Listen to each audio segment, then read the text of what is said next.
आपने बजट पे बोलने का अवसर दिया, इसके लिए आभार। महोदय, मैंने 2 वर्ष पहले भी अपने बजट भाषण में ये कहा था कि कोई भी बजट न इतना अच्छा होता है जितना सरकार बताती है और न इतना बुरा या खराब होता है जितना विपक्ष उसको कहता है।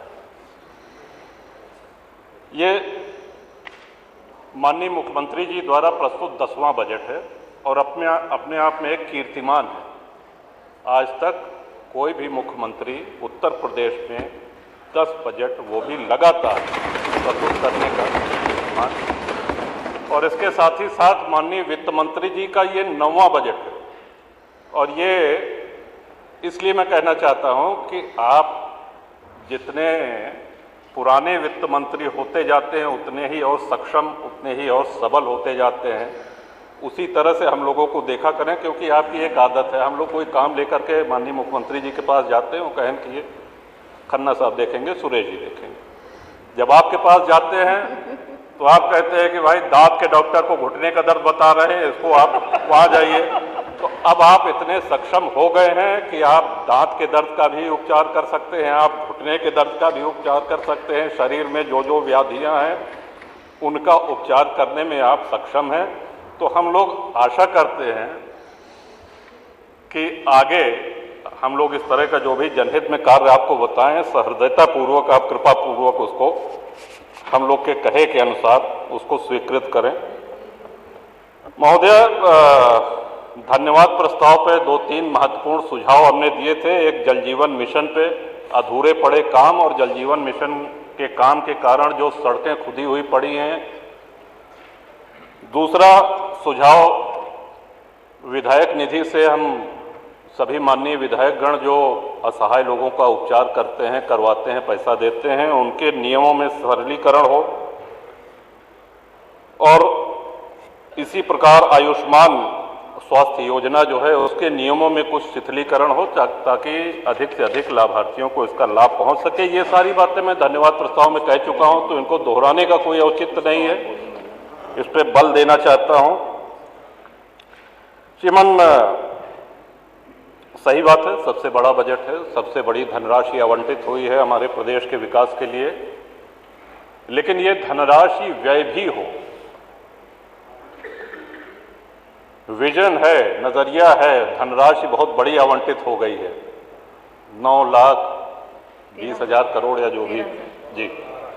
लेकिन यदि ये धनराशि जनहित में व्ययहीन हो, हम सभी माननीय विधायकगण चाहते हैं, आप प्रस्ताव मांग लीजिए, 10-10, 20-20 किलोमीटर सड़कों का प्रस्ताव सभी लोग दे देंगे, उसको स्वीकृत कर दीजिए, कम से कम धन खर्च होना चाहिए। तो ये एक अनुरोध है कि शुभकामनाएं आपको, ऐतिहासिक बजट और इतना बड़ा बजट लाए, लेकिन ये धन व्यय होना चाहिए जनहित में। इसके साथ ही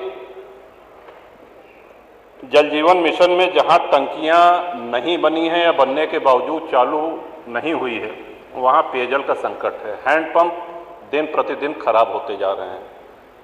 हम लोगों के हाथ में अब हैंडपंप है नहीं। क्षेत्र की जनता आती है, हम लोगों से पेयजल की समस्या रखती है, लेकिन हम कुछ कर नहीं सकते। अगर नल वो रिबोर भी होना है तो वो ग्राम प्रधान के जिम्मे दे दिया गया है कि राज्य वित्त आयोग से उसको रिबोर कराएं। प्रधान जी की अपनी समस्या है, वो कहते हैं साहब इस मत से हमको और इतना पैसा देना है कि हमको रिबोर करने के लिए हमारे पास पैसा नहीं है। तो इसमें अनुरोध है, सुझाव है कि जब तक जल जीवन मिशन पूरी तरह चालू ना हो जाए, घर घर नल न लग जाए, तब तक हैंडपंप इंडिया मार्का 2 की योजना आप इसको कृपापूर्वक चालू रखें। गर्मी आने वाली है, पानी का स्ट्रेटा कम हो रहा है, नीचे जा रहा है, पेयजल संकट आएगा, तो इससे निदान, इसके निवारण के लिए ये आवश्यक है। इसके साथ ही इस बजट में और बजट भाषण के साथ साथ धन्यवाद भाषण में भी एक सराहनीय बात हमने देखी कि बिजली के विषय में किसी ने शिकायत नहीं करी, लेकिन आ रही है बिजली, लेकिन आप इतनी अच्छी बिजली दे रहे हैं, उसको विजिलेंस वाले पूरा चौपट करे दे रहे हैं। बिजली संकट नहीं है, 18 घंटा, 20 घंटा, 22 घंटा आ रही है बिजली, लेकिन छापे के नाम पे इतनी बदनामी हो रही है और इतनी परेशानी हो रही है लोगों को।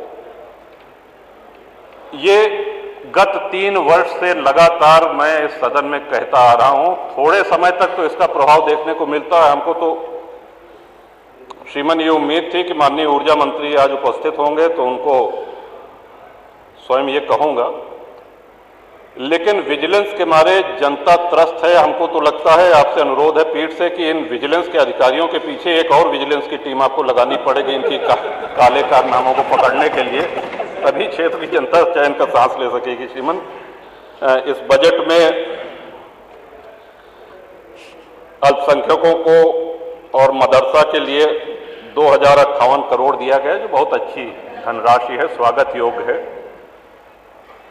श्रीमंत, संस्कृत विश्व की प्राचीनतम भाषा है और हम सभी सनातनियों के जन्म से लेकर के और मृत्यु तक जो जो संस्कार होते हैं वो सब संस्कृत में होते हैं। जो पूजा पाठ होता है वो संस्कृत में होता है। अच्छा होता है यदि इस बजट में संस्कृत के लिए, उसके प्रोत्साहन के लिए एक अच्छी रकम यहाँ पे होती, क्योंकि संस्कृत आज दम तोड़ रही है। संस्कृत को आज राजाश्रय की आवश्यकता है, संस्कृत को आज प्रोत्साहन की आवश्यकता है। तो इस पे अगर विचार करें, अभी भी समय है कि संस्कृत में और संस्कृत के छात्रों छात्राओं को उनको प्रोत्साहन देने के लिए प्रदेश सरकार की तरफ से एक राशि निर्धारित हो। इन्हीं सब बातों के साथ श्रीमान माननीय वित्त मंत्री जी को अपने 9वें और माननीय नेता सदन मुख्यमंत्री जी को अपने 10वें बजट लगातार का जो कीर्तिमान आपने बनाया है, और आशा करते हैं कि आप इतने सक्षम वैद्य हैं कि जो जो बीमारियां हमने, मोना जी ने, माननीय पांडे जी ने और सभी दलीय नेताओं ने, पक्ष विपक्ष के, इन सबका उपचार आपके पास है। आप दवा करने में कंजूसी मत करिए। आप सक्षम हैं, आप योग्य हैं। इस प्रकार आपको आपका बल हमने याद दिलाया, सभी लोग दिला रहे हैं, और आशा करते हैं कि हम लोगों की जो जनहित की सभी समस्याएं हैं उनका आप पूरा निराकरण करेंगे। माननीय अध्यक्ष जी, बजट पे बोलने का अवसर दिया गया, इसके लिए बहुत बहुत आभार। एक अभी राज्य कर्मचारियों का एक पत्र आपके माध्यम से, ये कि राज्य कर्मचारियों का कोरोना काल में नगर प्रतिकर भत्ता बंद कर दिया गया था, जो अभी तक बहाल नहीं किया गया है। अन्य राज्यों में कोरोना काल में जो भी भत्ते काटे गए थे सभी बहाल कर दिए गए हैं, केवल उत्तर प्रदेश में बहाल नहीं हुए हैं। बढ़ती हुई महंगाई, शहरी क्षेत्रों में रोजमर्रा की वस्तुओं की कीमतों में भारी वृद्धि को देखते हुए इसे बहाल कर दिया जाए। इससे कर्मचारियों का कार्य करने में मनोबल बढ़ेगा। श्रीमान, इस अनुरोध के साथ अपने बजट भाषण को समाप्त करता हूं। बहुत बहुत धन्यवाद। वंदे मातरम।